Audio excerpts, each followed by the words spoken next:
நல்லா பார்த்துக்க, கவனமாக கேட்டுக்க. ஹை, நான் இங்கே சொல்லிட்டு இருக்கேன், நீ என்ன அங்கே வேடிக்கை பார்த்துட்டு இருக்க? இல்லடா சொல்லுங்க டூரு, நான் தான் வில்லன்றதை எஸ்டாப்ளிஷ் பண்ண வேணாமா? இப்போ சொல்லு. இதை பாரு, அங்கே இருக்கிறது தான் பெராம்புலேட்டர், அதில் இருக்கிறது தான் குழந்தை, புரியுதா? ஏன்டா சொல்லுங்க டூரு, என்னென்ன அவ்வளோ ஆஃப் பாயில்னு நினச்சியா? அதான் பெராம்புலேட்டர்ன்றது எனக்கு தெரியாதா? இல்லை அதில் இருக்கிறது தான் குழந்தைன்றது எனக்கு தெரியாதா? டேய், நான் பயங்கர புச்சால்டா. அங்கே 2 பேரும் உட்காந்துருக்காங்க பாரு, அவங்க 2 பேரும் வயசானவங்கன்றது கூட எனக்கு தெரியும். யோ தண்ணி வண்டி, நான் அதுதான் குழந்தைன்னு சொன்னது அந்த குழந்தைய தான் கடத்தணுங்கிறதுக்காக, புரிஞ்சுதா? இந்த குழந்தைய எடுத்துகிட்டு அந்த இடத்துல வேறொரு குழந்தைய வைக்கிறேன். ஏன் தெரியுமா? அடுத்தவங்க விஷயத்தில் கிளபீச மூக்க நுழைக்கக்கூடாது அப்படின்னு எழுதிவாங்க தான் இந்த சைல்டு எக்ஸ்சேஞ்ச். ஏன்டா சொல்லுங்க டூரு, இதுக்கு எதுக்குடா சைல்டு எக்ஸ்சேஞ்சு? இருக்கிற ஒரு குழந்தைய கிட்னாப் பண்ணால் போதாது? இது எங்கள் பாஸுக்கு தெரியாது. நீ சொல்கிறது கடத்தல் நாடகம், பாஸ் செய்கிறது மிரட்டல் நாடகம். குழந்தை காணும்னு தெரிஞ்சா அந்த பெருசுங்க 2 கத்தி ஊரை கூட்டிடாத. நீ அவசரப்பட்டு செஞ்சா விஷயம் வெளியே தெரிஞ்சு எல்லாம் உசாராயிடும். இந்த கடத்தல் நாடகம் மெதுவாக மெல்ல அவனுக்கு தெரியணும். அதுக்குள்ளே நம்ம ஒளியறதுக்கும் மற்ற விஷயங்களுக்கும் டைம் எடுத்துக்கலாம், புரிஞ்சுதா? அப்படி போட்டு சொல்லுங்க டூரு, அதாவது இந்த கடத்தல் நாடகத்தை நிறுத்தி நிதானமாக செய்யலாங்கிற. எஸ், கவலைப்படாத, நான் எல்லாத்தையும் ஸ்லோ மோஷன்ல செஞ்சிடறேன். ஆனா என் புத்திசாலித்தனத்தை மட்டும் சந்தேகப்படாத. ஏண்டா சொல்லுங்க அப்படின்னு கத்தினா அவங்க 2 பேர் காதுல ஊந்துடாது. அதனாலதான் ஏண்டா சொல்லுங்க. ஓகே. ஏண்டி மங்களா, இங்க பக்கத்து தியேட்டர்ல இந்த பழைய மங்கமாச சினிமா போடுறாங்களா? ஏன் கேக்குறேன்? ஏன்னா திடீர்னு சலாங்கா டுர் சத்தம் கேட்டுது. இந்த மாதிரி சத்தம் அந்த படத்துல தாண்டி வரும். என்ன சலங்கன் டூர் அப்படின்னா என்ன அர்த்தம்? யாருக்கு தெரியும்? இப்ப சினிமால எவ்வளவோ பாட்டுல வார்த்தையில எழுதுறா, அர்த்தம் புரியுதோ? அது கரெக்ட். முன்னெல்லாம் அமுல் பேபி, மர்ஃபி பேபிம்பா, இப்ப அது என்னது சக்கலக்கா பேபிங்கறா? புரியலையா? சக்கலக்கா பேபினா அவ சக்காலத்தி பேபின்னு அர்த்தம். ஓஹோ, சரி. வேற என்ன நியூஸ்? வேற நியூஸா? வாங்க சார், வாங்க சார். இந்த சொல்லுங்க டூர்லாம் என்கிட்ட வானா. ஷூட்டிங்க்கு ஆர்டிஸ்ட் பிடிக்கிறதுல நீ தான் படா கில்லாடி. இப்போ நான் எடுக்க போற ஷூட்டிங் வந்து கேண்டிட் கேமரா ஸ்டைல் எடுக்க போற ஷூட்டிங். எனக்கு அவசரமா ஒரு குழந்தை வேணும். குழந்தை என்ன ரேட்ல வேணும்? 9 to 9 கால் ஷீட்டுக்கு குழந்தைக்கு 100 ரூபாய், பால் புட்டிக்கு 500 ரூபாய். என்னையா மாட்டு வேலையும் சேர்த்து சொல்ற? அது அப்படிதான் சார். அவங்க அம்மாவுக்கு ஒரு 100 ரூபாய் கன்வென்ஸ், குழந்தை கன்வென்ஸ் 100 ரூபாய். யோ, இது பயங்கர சொல்லுங்க டூர் ஆகுதியா. நடக்கிற குழந்தைக்கு தான் கன்வென்ஸ் பேட்டா, இது தாயார் கையில தூக்கின வர குழந்தை. சார் எங்க இருக்கீங்க நீங்க? விலையெல்லாம் ஏறி போச்சு. இப்போ அடுத்த வருஷம் ஷூட்டிங் பண்ணோம்னா குழந்தைக்கு இப்பவே சொல்லணும் உங்க அப்பா அம்மா கிட்ட. ஓ, தயார் பண்ணி அனுப்புவாங்களா? ஆமா. இப்ப மொத்தம் எவ்வளவு சொல்ற? 800 ரூபாய் கூட 200 ரூபாய். அது எதுக்கு? ஏஜென்ட் கொடுக்க வேணுமா? ஏஜென்ட் கொஞ்சம் குறைச்சிக்க சொல்லியா? அவன் அல்பா சார், ஒத்துக்க மாட்டான். யார் அவன்? நான் தான். இந்தாயா, இதுல 1000 ரூபாய் இருக்குது. குழந்தைய கொடுத்துட்டு அவங்க அம்மா இங்க தான் இருக்கணும். ஷூட்டிங் ஸ்பாட்டுக்குலாம் வரக்கூடாது. அப்புறம் குழந்தை அவங்க அம்மா மூஞ்ச பார்த்து அழுதுட்டு இருக்கோம். நான் சொல்ற ஆக்ஷன்லாம் கரெக்டா செய்யாது. சார் குழந்தை 9 மணிக்குள்ள அனுப்பிச்சிடணும் சார். கவலைப்படாதயா, நான் அனுப்பிச்சிடுறேன். அதுக்குள்ள கடத்தல் மேட்டர்லாம் முடிஞ்சிடும். கடத்தலா? நான் எடுக்க போற படத்தோட பேரு கடத்தலா மிரட்டலா, அது சொன்னேன். கடத்தலா மிரட்டலா அசத்தலா இருக்கு சார் டைட்டில். நான் கடத்தலா மிரட்டலான்னு சொன்ன உடனே அசத்தலான்னு சொல்றியா நீ? பயங்கர சொல்லுங்க நீ. சார் 9 மணிக்கு குழந்தை அனுப்பிடுறேன் சார். கவலைப்படாதியா, 9 மணிக்குள்ள அனுப்பிச்சிடுறேன். அப்படி ஒருவேளை 9:15 9:30 ஆச்சுன்னா என்ன பண்றது? என்ன பண்றதுன்னா உங்க அம்மா வருவாங்க, அவங்களுக்கு ரேட் ஜாஸ்தி ஆயிடும் சார். அது பரவாயில்ல. யோ சீ போயா. 9:30 மணிக்கு மேல போச்சுன்னா அவங்க அம்மா வருவாங்களாம். ஒரு அரை மணி நேரம் லேட் பண்ணலாம் போல இருக்குது. சொல்லுங்க.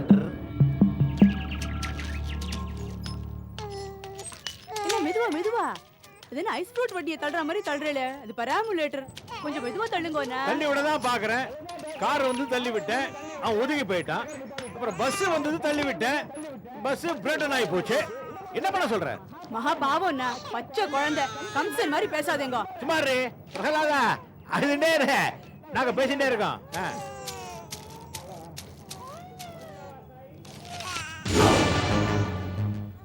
சொல்லுங்க. உறக்க சொல்லுவேனா மாட்டிக்குவேனா?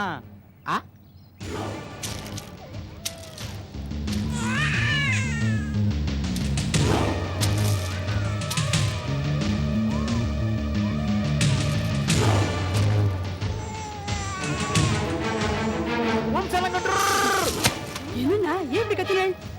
இல்லடே, நீங்க சத்தம் வருதான்னு பார்த்தேன், வரல, அதான் கத்தினேன். இந்த எப்பவும் போடுங்க, பழைய பாட்டு வரும், கேட்கலாம்.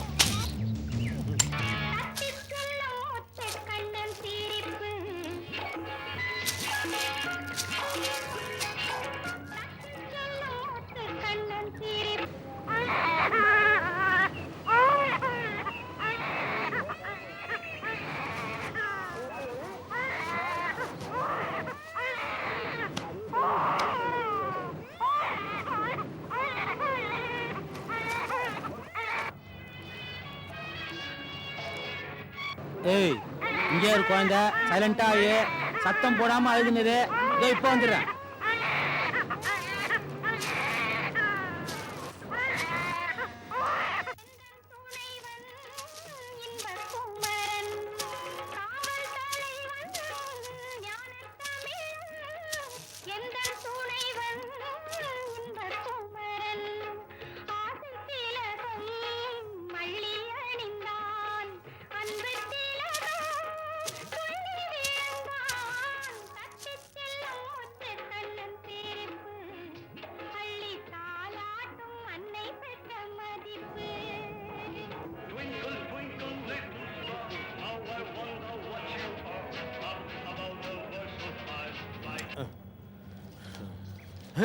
என்னடி குழந்தை அழவே இல்ல? பழைய பாட்டு அதுக்கும் பிடிச்சிருக்கு போல் இருக்கு. புரியுறதா? அதான் அழல. சரி சரி, இன்னைக்கு சமத்து பாப்பா சீரியல் ஆரம்பிக்க போறதோனா சீக்கிரம் குழந்தை எடுத்துக்கோங்க, கிளம்புவோம்.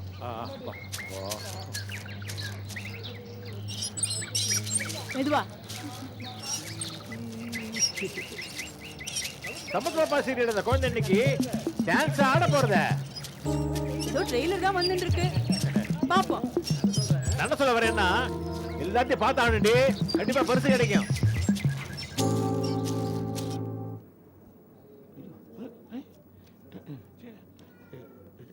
ஜனனி ரொம்ப சீரியஸா எழுதிட்டு இருக்கே, ஏதாவது வில்லன் கேரக்டர் எழுதுறியா?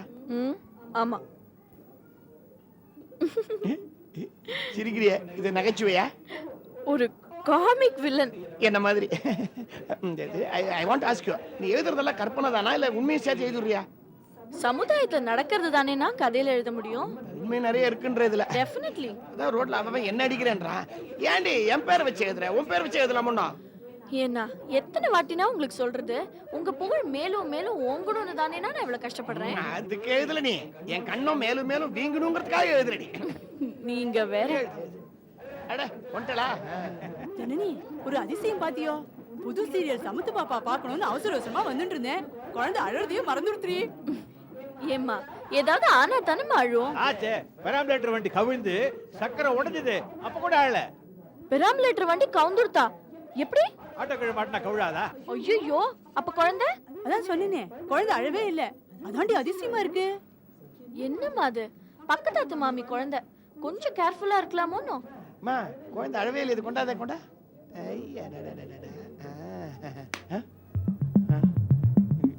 ஜனனி இந்த குழந்தைய வாங்கிக்கோ, கொஞ்சம் நல்லா பாரு. இங்கேருந்து போன குழந்தை மாதிரி இல்லையே, மாறினா மாதிரி இருக்கே. ஐயோ ஆமாண்ணா, அம்மா குழந்தை மாறிடுத்து. இது பர்வதம் குழந்தையே இல்ல. ஆமா, அது இது இல்லையே. அப்ப இது எது? இது எப்படி வந்தது? மகளா, குழந்தைய பாத்தியா? மாயாவி ஜூபி சீரியல் ஆட் பண்ணிட்ட அந்த குழந்தை. டிவி குழந்தையா? Role action. இது டிவி குழந்தை தான். ஐயோ அம்மா, என்னம்மா அது? இப்படி குழந்தைய மாற விட்டுட்டு வந்து நிக்கிறளே. ஐயோ, ஏன் மாறித்து? எப்படி மாறித்து? தவறுதலா மாறித்தா இல்ல தவற தட்டிக்கிட்டனால மாறித்தா தெரியலையே. நீ இப்படி சொல்ல சொல்ல எனக்கு ஜன்னி கண்ட்ரோல் போட்டு கிடையாது. எனக்கு என்ன புரியல, அந்த கடத்தற மடைய அழற குழந்தை வச்சு நல்ல குழந்தை ஏண்டி இங்க அமைச்சிருக்காங்க? ஏண்டி இப்ப பர்வதம் வந்து குழந்தைக்கு குழந்தைன்னு கேட்டா நீ என்னடி பண்ணுவ? அதானே, அதுவும் இல்லாம அந்த பர்வத மாமி இன்னும் 2-3 நாள் குழந்தைக்கு சமயபுரத்துல மொட்டை எடுக்கணும்னு சொல்லிட்டு தான். இப்போ வந்து கேட்டாலும் நம்ம எப்படி இப்படி பண்ணிட்டானே, இந்த குழந்தைக்கு மொட்டை அடிச்சு வச்சிருக்கோம், அடையாளம் தெரியாது. ஏன்னா கொஞ்சம் சும்மா இருக்கேளா? ஐயோ, நான் என்ன பண்ணுவேனே தெரியலையே. பர்வதம், இது டிவி குழந்தை. கொண்டா கொண்டா கொண்டா கொண்டா ஜிஜிபி கண்ணா, ஜிலேபி கண்ணா, ஜோஜு கண்ணா. ஒரு ஜூஜிபி சீரியல் எப்படா முடியும்? அது எழுதுற வாழ்க்கே தெரியாது, இத போய் கேக்குறல. வாங்க பாத்து பாத்து பாத்து கொண்டு வாங்க. அப்பா பாத்து. உன்னாது சுமார் நடிது நிஜமாவே பர்வத மாமி வந்து கேட்டா நடி பண்ண போற நீ? இதுக்குள்ள பாரு, டிவி குழந்தை பார்த்தோன்னே தெம்பா போறது.